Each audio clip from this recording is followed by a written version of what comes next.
Assalamualaikum warahmatullahi wabarakatuh.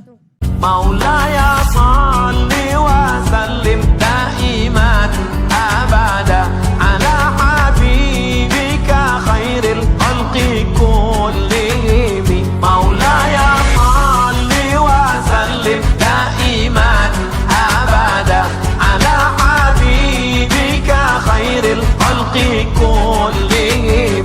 Maulaya salli wa sallim daiman abada ala habibika khairil khalqi kullihim. Pertanyaan selanjutnya Buya. Assalamualaikum warahmatullahi wabarakatuh. Assalamualaikum warahmatullahi wabarakatuh. Saya Maidi dari Jambi mau bertanya Buya. Semoga Buya dan santri selalu dalam lindungan Allah Subhanahu wa taala. Amin ya rabbal alamin. Baru-baru ini ada tokoh dunia atau kepala negara yang menghina Islam atau menghina Nabi Muhammad sallallahu alaihi wasallam. Pertanyaan saya, apakah kita harus boikot produk-produknya yang ada di Indonesia? Misalnya makanan, transport, jasa keuangan yang berprinsip syariah yang berasal dari negara itu, yaitu negara Perancis. Apakah boleh kita tetap menggunakan produk mereka Buya? Mohon jawabannya Buya. Terima kasih. Yang pertama adalah di saat kita pertama kali mendengar ada orang merendahkan baginda Nabi itu, jangan berteriak dulu. Akan tapi rasakan kita itu. Tersinggung enggak hati kita? Sedih enggak hati kita? Teriakan bisa saja bohong dan palsu. Kalau hati kita biar diam saja, tenang saja, khawatir enggak punya cinta ke Rasulullah. Harus ada dong. Cemburu Nabi direndahkan, Nabi dicaci misalnya. Ini yang harus kita koreksi diri kita sendiri. Kadang-kadang kita itu menyuarakan hanya karena kelompok kita itu sudah dilabeli kelompok pecinta Nabi. Kalau waktu dengar Nabi dia langsung marah. Tapi marahnya bukan dari hati, marahnya action. Ya, kita tidak perlu munafik begitu. Kita perlu dari hati dulu pertama. Kalau sudah pembelaan kepada Nabi dari hati ini, tidak usah nunggu Presiden Prancis. Di kiri kanan kita kalau ada orang merendahkan Nabi, kita harus marah. Dan marahnya sesungguhnya bukan marah dibuat-buat. Kita perlu itu loh, marah. Ghadab lillah itu karena sesungguhnya merendahkan Nabi, lihat. Ini, kemudian apa? Ya, dengan bermacam cara. Kalau gitu anak kita jewer. Kalau santri kita hukum dan sebagainya, itu harus. Artinya, pertama di hati kita dululah.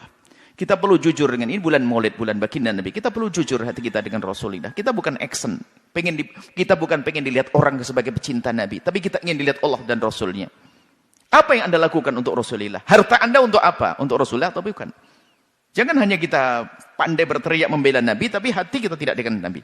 Yang sudah, kemudian di sisi lain, kita tidak boleh berprasangka buruk kepada orang yang menyuarakan pembelaan kepada Nabi. Hati-hati. Kadang-kadang mengatakan, kita koreksi semuanya. Kalau ada orang menyuarakan, kalau dia ingin membela Nabi, alhamdulillah.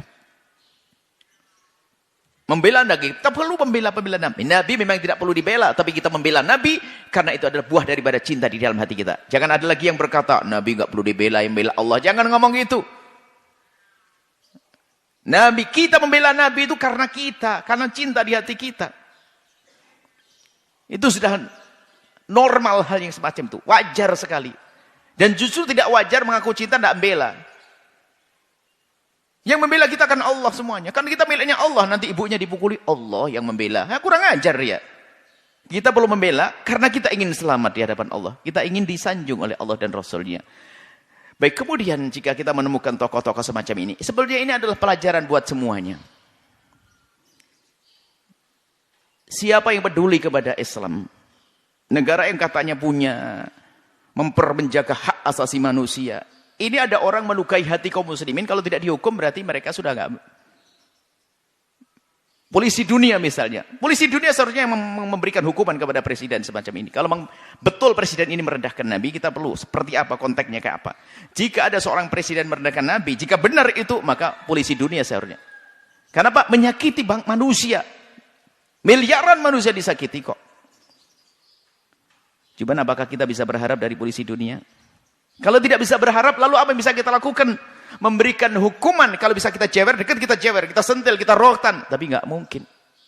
Lalu bagaimana caranya? Sudahlah, biar rakyatnya saja menghujat dia, biar rakyatnya menghukum dia dengan cara, ini sebagian ulama mengatakan boikot. Karena kalau diboikot nanti rakyat akan mengalami satu perubahan ekonomi, nanti yang disalahkan itu biar dia tobat, biar ke depan kalau ada presiden tidak begitu lagi. Sah, itu hukuman. Karena kita tidak bisa jewer dia kok. Kalau seandainya ada cara menghukum selain nggak usah diboikot karena memang diboikot kan urusannya ada dengan rakyat yang tidak bersalah, bahkan produk Islam dan sebagainya. Bagaimana dengan ini semua? Tujuannya bukan itu, tujuannya agar rakyat ini bisa memberikan hukuman moral kepada pemimpinnya yang salah. Setelah itu biar tobat dia, paling nggak minta maaf. Nah kita nggak punya jalan kok, ya jalannya ya itu, maka boikot itu sah. Tujuannya adalah agar rakyat itu nanti mengarahnya ke sana.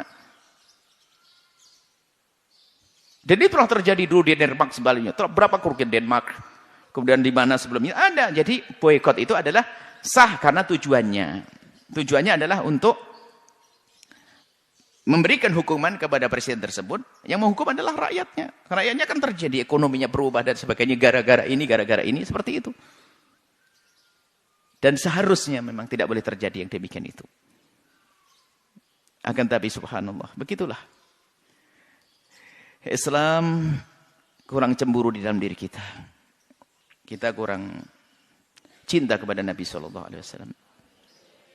Masalah pemboikotan dan sebagainya, lakukan selagi itu adalah bermanfaat dan memang ada pengaruh. Oh, ada pengaruh. Dulu pernah waktu diboikot, kerugian negara tersebut besar. Sebelumnya adalah Denmark, sebelumnya mana lagi? Itu adalah kerugian besar dalam hal ini. Produk-produknya orang yang musuh Islam hendaknya harus kita boikot. Lalu bagaimana di sana kan ada kaum muslimin, mereka kena imbasnya. Sudah difirmankan oleh Allah ya. Kalau kita masih berada di kalangan orang-orang kafir, biasanya ada musibah yang Allah timpakan kepada orang kafir, orang Islamnya juga kena. Tapi bagi orang beriman di sana ingat, orang beriman muslim di Perancis dengan kondisi saat ini diboikot, kemudian ekonomi menjadi rusak, maka dia akan menjadi sempit rizkinya, maka akan diangkat derajatnya. Jangan khawatir hai orang beriman yang ada di Perancis sana. So, musibah yang Allah timpakan kepada satu kaum karena maksiat, karena dosanya satu kaum, orang beriman yang baik pun akan kena di situ. Cuman bedanya, kalau orang beriman akan diangkat derajatnya oleh Allah. Seperti itu. Jadi kalau seperti itu adalah sah-sah saja jika pertama benar bahasanya terjadi penghinaan siapapun. Makanya ini kan yang kami sampaikan dia hanya berlaku kepada Presiden Perancis, siapapun. Kalau terjadi penghinaan hendaknya diberi hukuman. Hukuman kalau dekat dicewer langsung ditegur dekat. Kalau satu bangsa mungkin segera didatangi suruh minta maaf kemudian dihukum. Kalau di Indonesia, karena di luar Indonesia kita tidak punya, ya barangnya jangan masuk kita di boikot. Itu sah-sah saja. Kalau ada cara yang lain, mungkin ada ide cemerlang, apa sih menjadikan dia tobat dan menjadi pelajaran buat yang lainnya agar tidak melakukan yang serupa? Ayo kita lakukan. Tujuannya itu sebetulnya. Semoga Allah menambahkan kecintaan kita kepada baginda Nabi SAW. Dan semoga Allah SWT memberikan hidayah kepada siapa-siapapun yang saat ini punya kebencian kepada baginda Nabi. Allah berikan petunjuk hidayah sehingga menjadi perindu dan pecinta Nabi. Dari dulu sudah ada. Sayyidina Umar membenci Nabi menjadi pecinta. Sayyidina Khalid membenci Nabi menjadi pecinta. Akan tapi selagi mereka belum ikrar tobat dan kembali kepada jalan yang benar, maka mereka harus berurusan di dunia, harus direndahkan dulu, dihukum sebelum nanti di akhirat dihukum oleh Allah Subhanahu wa taala.